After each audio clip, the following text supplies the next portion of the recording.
it's Shade X, and GlitchTex is the ultimate gamer cartoon. It is fantastic, and it is a show that deserves your support. I reviewed season 1 of this show before, so now in this video I'll be taking a look at season 2, which is technically season 1B. These 10 new episodes are great, and they introduce a ton of new characters, which contribute to the show's world building.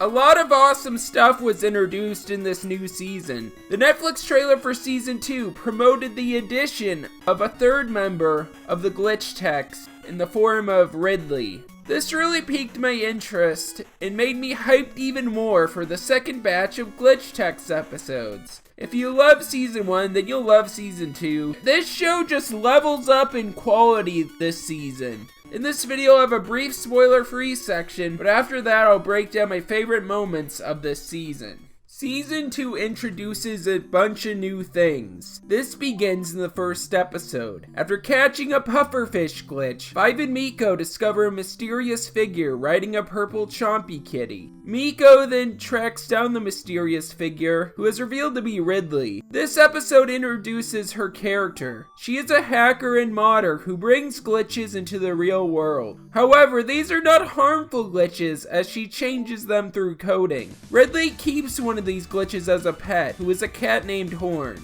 who is a modified version of Chompy Kitty.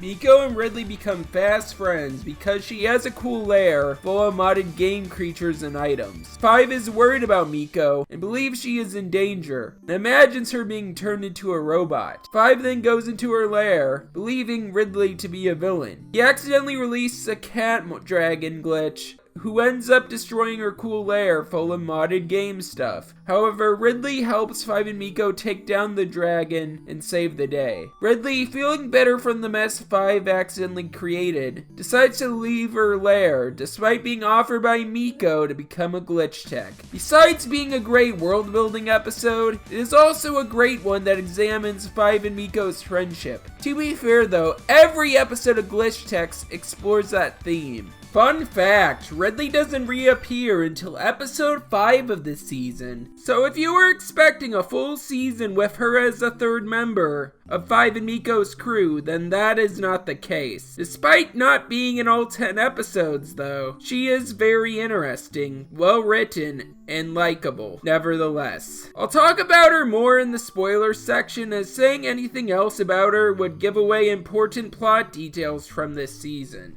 Other things that happen in season 2 includes character development, specifically with Mitch Williams, which was definitely needed, and a whole new team of rival glitch techs that operate in Dabney, a town far away from Bailey where the Hanovi store is located. Anyway, if you haven't watched season 2, expect a lot of new things. Now that I've covered all that, I'll get into spoilers, as I really want to cover the new characters and the world building of this new season. If you don't want to get spoiled, skip to this part.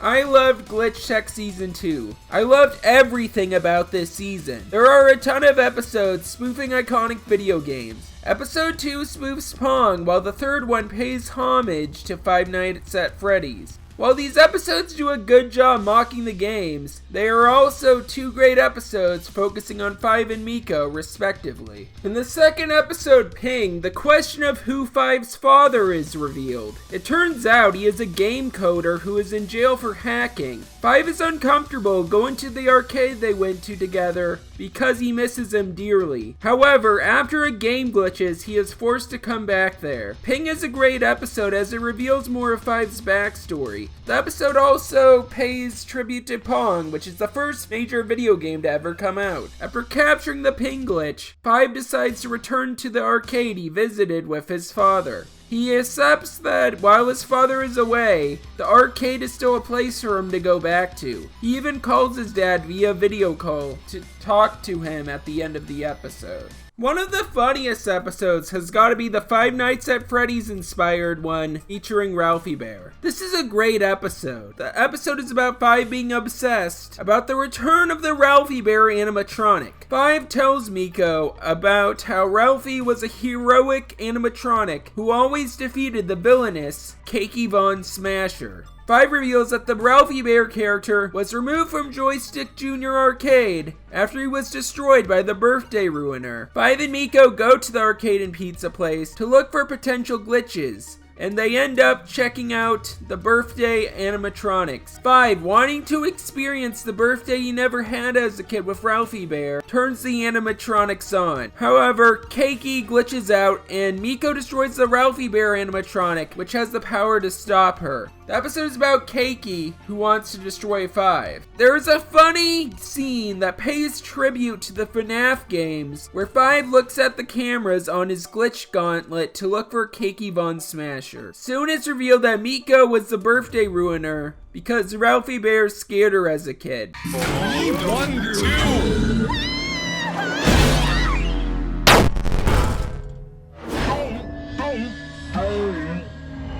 Was that the Birthday Ruiner of 87?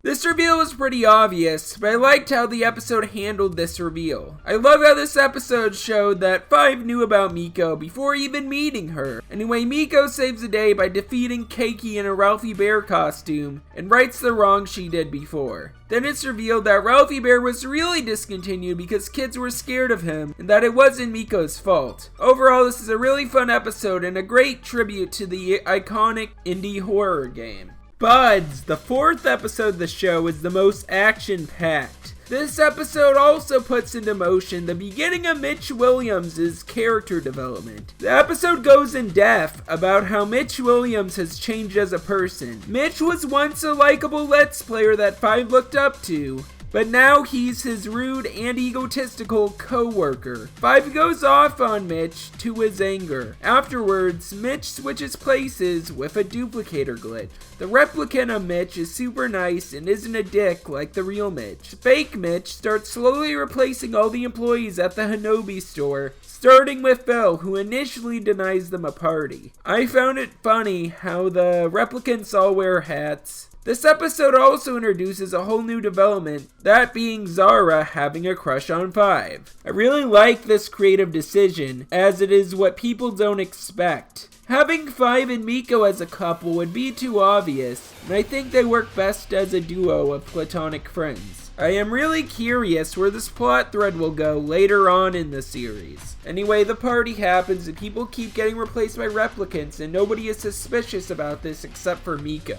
Miko ends up being captured. 5 then realizes everyone are replicants. He then goes to save his friends, but fake Mitch tries to convince him not to as he tells him that the replicants are the perfect versions of 5's co-workers. It's clear that the replicants are able to do things that the regular versions can't do. For example, replicant Zara has the courage to talk to 5, and replicant Bergie is a fantastic dancer. Anyway, 5 saves everyone and a badass fight scene ensues. 5 and Miko then play a game together and Mitch helps them win. It seems that Mitch has changed his old ways, but then he takes back all the XP his replicant gave the glitch techs. It really seems he's back to his old tricks. However, after watching this full season, it is clear that this is not the case. Following that episode is the 5th one, titled The New Recruit, which features the last appearance of Ridley this season. I am surprised she only showed up in 2 episodes this season. This season really subverted my expectations. Ridley's motivation to be a glitch tech is solely to get a gauntlet. She meets up with 5 and Miko again,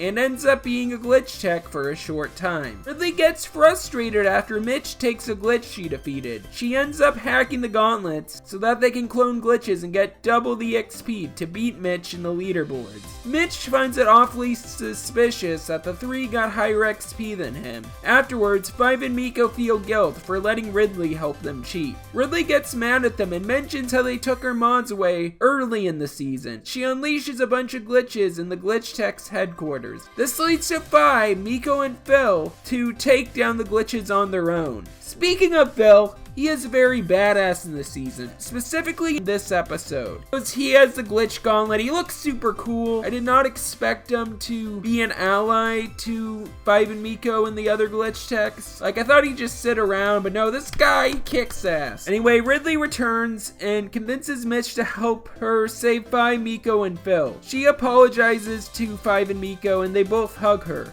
Ridley loses her job as a glitch tech and nearly gets her memory wiped. However, Mitch, who has faith that she'll be a good glitch tech in the future, lets her leave through a portal. Ridley recreates a glitch gauntlet, and then that's the last we see of her, at least for now. She will return in 2 Season 3 episodes that are currently unproduced. Ridley is definitely a great character because she isn't completely a hero, nor is she a villain. She's very flawed.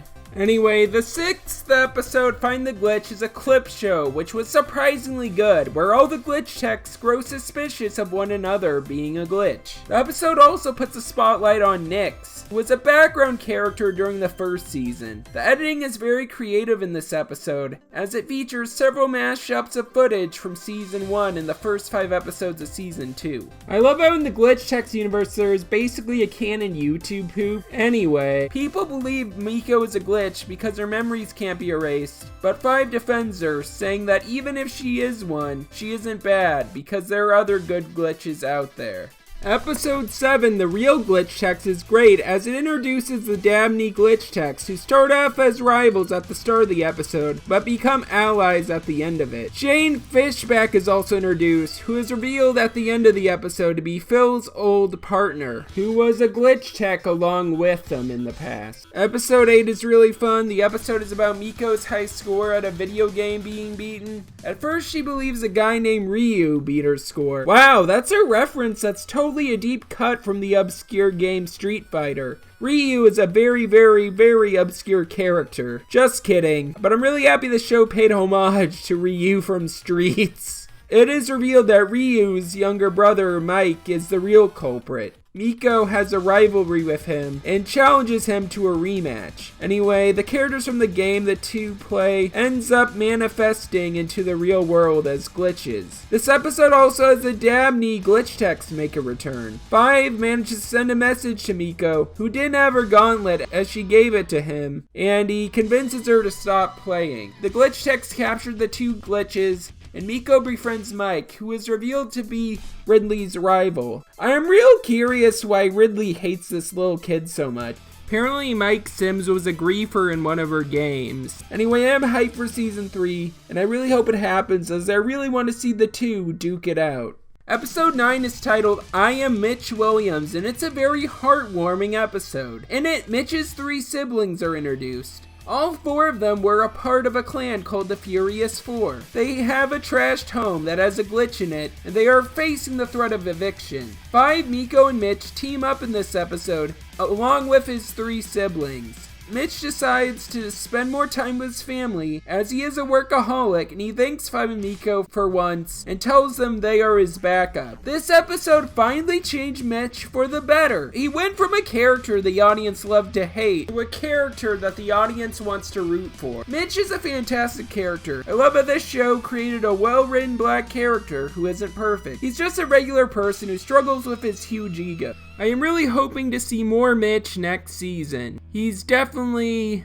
my new favorite character. I really hope Nick lets the creators finish the show. The final episode of Season 2 is called Bit Prime, and it's about Phil's robot Bit going haywire. It's a fun episode, but rather than talk about it in depth, I want to talk about the ending. It is a great cliffhanger. Phil discovers a video of his younger self who tells him that his memory was erased. He then proceeds to reveal a secret, and then the episode ends. I love this reveal, but I wish this season was longer. If there was one more episode following this up, I would have loved that. Nick needs to renew this show.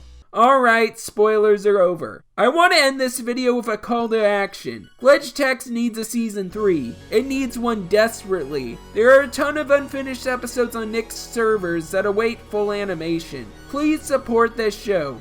Binge watch it on Netflix if you haven't already. Rewatch the series. I really want a 3rd season as Nick shut down production while the team of this show nearly finished Season 2. Season 1B or Season 2 as it is listed on Netflix was fantastic, and I really want the real full Season 2 to be completed. I want more Glitch Techs. The show is fantastic, has great characters, and a great universe. Glitch Techs needs to be saved. It's up to the fans to watch it on Netflix if we want it renewed. This has been ShadeX, and I hope you feel nothing but good vibes.